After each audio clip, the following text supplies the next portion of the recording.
Okay, well, I want to welcome everyone to tonight's webinar. This is something really new and really cool. What I'm going to be talking about tonight is how to turn hidden stuff and unwanted junk into pure profit. And no, I'm not going to be talking about the public domain, although it probably could fit in there somewhere. This is something completely different, something that I've actually been involved in off and on for quite some time, like 20, 30 years. And not only that, my partner in crime, Tommy, who had a family emergency and can't be here tonight, he's been at this for a while as well and has had some huge success in it. And so we thought that, you know what, it would be really cool to just share this information with all of you, because we're all looking for extra money to supplement our income, or, you know, something that we can do. And I know at times it can get pretty darn frustrating to figure out, how do I create that product, or what does it take to set up a website, or, you know, all of those kinds of things. Well, what I'm going to be sharing with you tonight has nothing to do with product creation, has nothing to do with setting up websites or WordPress or any of that. You don't even need a website, okay? You don't even need to create a product. You don't even need Photoshop or anything like that, which I know coming out of my mouth is like a shock to the system because I'm a Photoshop junkie, but you don't need any of that, okay? So what we are going to talk about, however, tonight is I'm going to be sharing the core business model for this buying and selling goods thing that I'm going to be talking about tonight, okay? I'm also going to share what to buy low and sell high. You've probably heard that phrase. Some people refer to it as arbitrage, and I don't like that word. I think it's a cool word to like say, but beyond that, it's just confusing. And so I'm going to actually define what that means and what we mean by that phrase and what you should focus on. I actually have some really cool examples that are like current examples that I think you're going to really get a kick out of. I'm also going to be sharing where some of the best places are to find goods to sell, because if you haven't figured it out yet, we are going to be buying and selling goods, which is pretty much the same thing I do anyways with digital products, but in this case, it's physical products. We're going to talk about where to sell your goods for an easy profit, which this is something that you're definitely going to want to know. I'm going to share some current examples, as I mentioned before, on what's available and what it's selling for. Show you some cool little research techniques on that. And, of course, the proverbial and ever-popular much, much more. Okay, so let's get into it. First thing I want to do is share with you the core model. And this is kind of like the underpinning structure of what everything that we're going to be talking about tonight kind of rests on, okay? So it's actually not complicated, so, you know, you don't need to worry. The first thing we want to do here is to locate hidden and unwanted goods at a low cost. All right, and believe it or not, they are everywhere. I'm going to show you just one example tonight, but they are literally everywhere. Doesn't matter where you live, quite honestly. Truth is, though, you can find them online on Craigslist. You can find them at storage and pod auctions, public sales, thrift stores, yard sales. All of these places just give you access to amazing goods that you can buy and sell. A lot of people just aren't willing to do that, or they have no idea how to do it, and that's what I'm going to be showing you tonight. So the object of the game here is to buy your goods, whatever they are, and we're going to talk about what they might need to be here in a little bit, but to buy as cheaply as possible. And lots are better, meaning to buy in quantity, hence storage and pod auctions. And so next, we want to sell what we buy, okay? So we're going to sell through available online sales channels like Craigslist, which is awesome for larger items in many cases, through eBay, which is great for smaller items and electronics, through Etsy, you might not have thought of that, but Etsy is awesome for vintage items, and Amazon. Amazon has a great new program called Fulfilled by Amazon, or also known as FBA. And it's a great program for selling your newer items, and then Amazon just handles all the details. So a little research will show you what your best options are as far as which channels you need to sell to, and what you should price it at. And I'm going to kind of take you through some of that process tonight as we go through here. Okay? All right, so one of the biggest benefits from this model is quick cash turnaround. And, I was just recently reminded about, I've been in the internet marketing space for 5 or 6 years now. And I remember how it was when I first got started. It was extremely intimidating. And now I pretty much have my business down to a science. I mean, I do what I do, and it works well for me, and I adapt as needed. But there's still this element of time of creating a product, bringing it to market, putting everything in place, starting to ramp up the sales process, and then have that ongoing.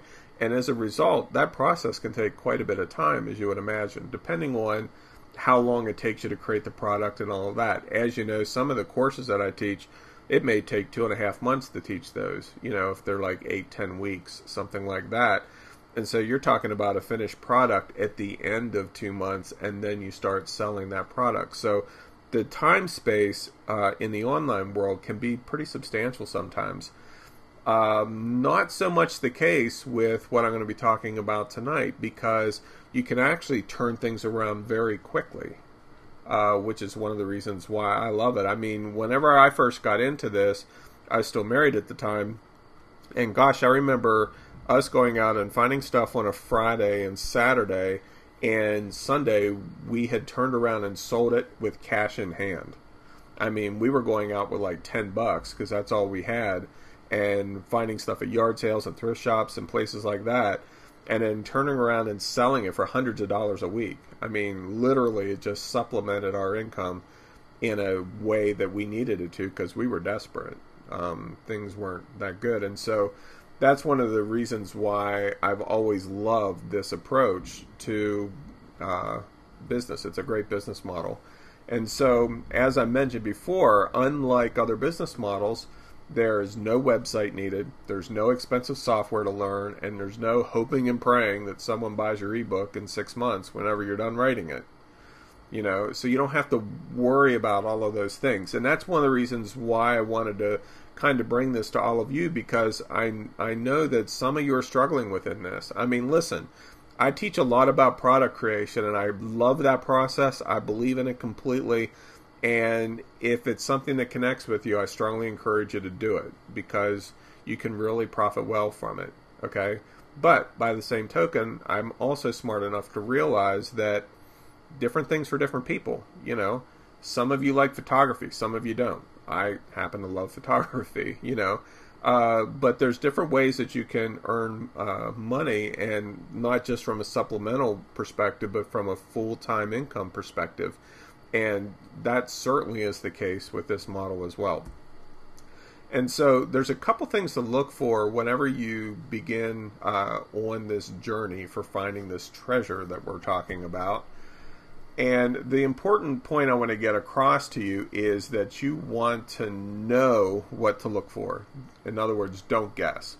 And so one of the mistakes that I made early on, whenever I was started getting involved in this buying and selling of goods, was that I would see something that I thought looked like it should be worth a lot of money, or, oh, this is a collectible item, so this should definitely be, something that I want to invest in. Come to find out that it's worthless.